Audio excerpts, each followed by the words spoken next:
Welcome to The Explainer. I am genuinely thrilled you're joining us today because we are going to explore how a massive, total paradigm shift in art history arrived, hiding perfectly in plain sight. It's an incredible story about how the absolute most rigid rules imaginable were completely broken by an entirely unexpected, totally accidental collision of cultures. So, let's get right into Section 1, the ultimate art paradox. Okay, let's dive into this. I want you to picture a scene. You're standing in a dusty, cluttered warehouse in Paris, and it's 1865. You're unboxing a shipment of delicate, imported Japanese porcelain. We're talking very expensive, highly fragile ceramics here. Now, to protect these fragile goods on their long, rough ocean voyage, merchants stuffed the empty spaces in the wooden crates with cheap, crumpled-up paper. And here's the ultimate irony. That literal trash, the 19th century equivalent of bubble wrap, completely dismantled 400 years of entrenched European art history. The entire foundation of modern visual culture, literally the very way we see the world today, was smuggled in as disposable packing material. But actually, before we unfold that paper, let's look at a modern marvel for a second. Imagine standing under the monumental dome of the Louvre in Abu Dhabi today. Through its intricate metallic web, light filters through in this mesmerizing phenomenon they call the rain of light. It was specifically designed to represent the collision and connection of global cultures. And this brilliantly illustrates our deep dive today, showing us exactly how global trade and entirely accidental discoveries permanently rewired human perception on a two-dimensional surface. Which brings us to Section 2, the academic prison.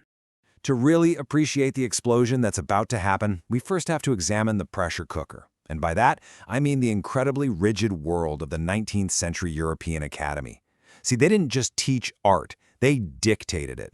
They treated their techniques as undeniable laws of physics. Take Chiaroscuro, for instance. An academic painter would painstakingly blend oil paint, moving from light tones into deeper, muddy shadows to simulate actual physical volume. You can kind of think of the Academy like a modern 3D rendering engine. They were obsessively calculating perfectly realistic lighting and volumetric shadows. And if the math was wrong, well, the render failed.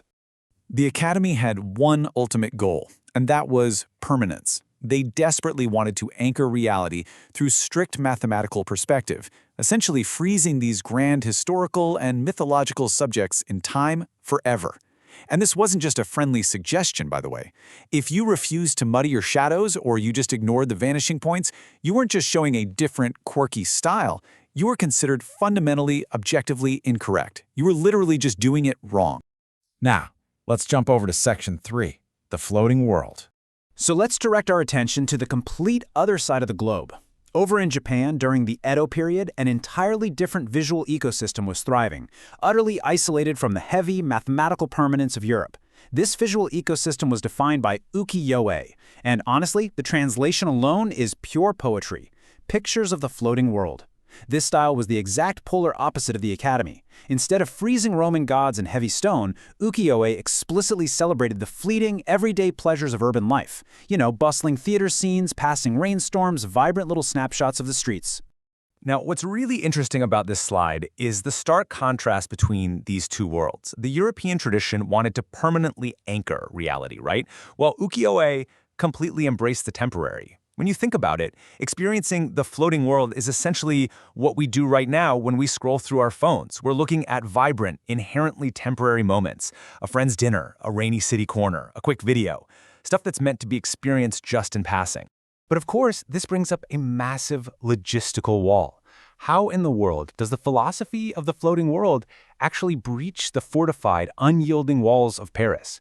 I mean, you have two completely isolated realities here, separated by thousands of miles of ocean, way before the internet or international air travel were even a thought. And that perfectly sets up Section 4, a commercial Trojan horse. See, the European gatekeepers were breached not by visionary artists bravely crossing the sea, but by merchants. It was a massive commercial Trojan horse.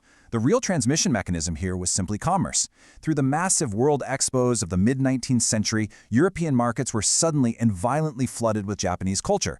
And this wasn't some hushed, sophisticated gallery opening. No, it was a total sensory overload of globalized, highly trendy consumer goods. We're talking exotic teas, paper fans, beautiful ceramics, and of course, ukiyo-e prints. The globalization of physical trade completely accidentally triggered a globalization of visual culture. It's honestly kind of hilarious when you think about the absurdity of it. It's so beautifully captured by this quote. You aren't mentally prepared for a paradigm shift when you're just trying to open your new tea set. Just imagine having your entire foundational understanding of physical reality and art challenged by the cheap padding stuffed inside an 1800s delivery box. Crazy, right? All right, moving to Section 5, the Impressionist Rebellion. Which brings us right back to that dusty Parisian warehouse in 1865 to witness the exact moment of cognitive dissonance that sparked a massive artistic rebellion. A French painter named Felix Bracquemond, he's unpacking that exact crate of porcelain. He pulls out the discarded, crumpled packing material, smooths out the creases just to get it out of the way, and he just freezes. Staring right back at him are Katsushika Hokusai's legendary sketches, the Hokusai manga. Is the ultimate irony, isn't it? One culture's completely disposable trash was another culture's missing link to a modern revolution. So, the crucial point is, what did Bracquemond actually see? He saw the mechanics of Ukiyo-e completely throwing out the mathematical depth the Academy demanded. The pictorial space was forcefully, intentionally flat. There was zero traditional contrast, absolutely no muddy chiaroscuro.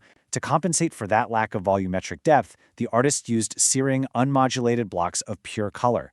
And just check out how they treated black ink. The European tradition used black primarily to create those muddy shadows, sinking figures into darkness and obscuring edges. But Ukiyo-e, they used bold, solid black lines to create really strong graphic boundaries, honestly very much like modern comic book inking. This mechanical exit door from the Academy allowed for a violent departure from those softly blended edges. It essentially locked those brilliant, unmodulated colors right into place. This wild discovery armed a specific group of rebellious artists. You might know them as the Impressionists, the heavy hitters like Monet, Manet, Cassatt, Degas, and Renoir. They took the Japanese floating world and localized it. They completely stole asymmetrical framing, aggressively cutting subjects off at the canvas edge, almost like a candid snapshot. They utilized elevated vantage points to tilt the perspective and flatten the depth. And they totally abandoned Roman gods to paint modern, everyday life, cafes, trains, real people. They did all this, taking massive, career-ending risks, even as they were initially mocked and humiliated by the Academy. Finally, let's wrap up with Section 6, breaking your own rules. You see, the Impressionists proved that the Academy's rules weren't objective laws of nature at all. They were just stylistic choices. By kicking that door wide open, they paved the way for the ultimate crescendo of this cross-cultural assimilation. To really see this crescendo, we just need to look at Vincent van Gogh. His iconic masterpiece, the portrait of Père Tanguy, perfectly encapsulates every single thread of this journey. Tanguy, who is a generous Parisian art supplier, is painted with explosive, totally unmodulated color. His form is remarkably flat and frontal, completely dropping the heavy 3D modeling and muddy shadows entirely. Let's move to and see how this builds. Tanguy sits there like a stoic, two-dimensional icon. But look right behind him. The entire background is a solid wall completely covered in bright Ukiyo-e prints. Van Gogh is physically painting his manifesto here. He is literally showcasing the exact Japanese origins of his modern, highly expressive use of space and color right there on the canvas for everyone to see. The journey from a dusty warehouse in 1865 to Van Gogh's masterpieces is just such a humbling reminder of how fragile the walls of established tradition truly are. So the next time you feel suffocated by the "this is how it's always been done" rules of your own industry, I want you to ask yourself this question. Where is your crumpled piece of packing paper waiting to be smoothed out? Look outside your bubble, look at the mundane, because the key to your revolutionary breakthrough might just be hiding in plain sight. Thank you so much for joining me for this explainer. Keep looking closely at the world around you.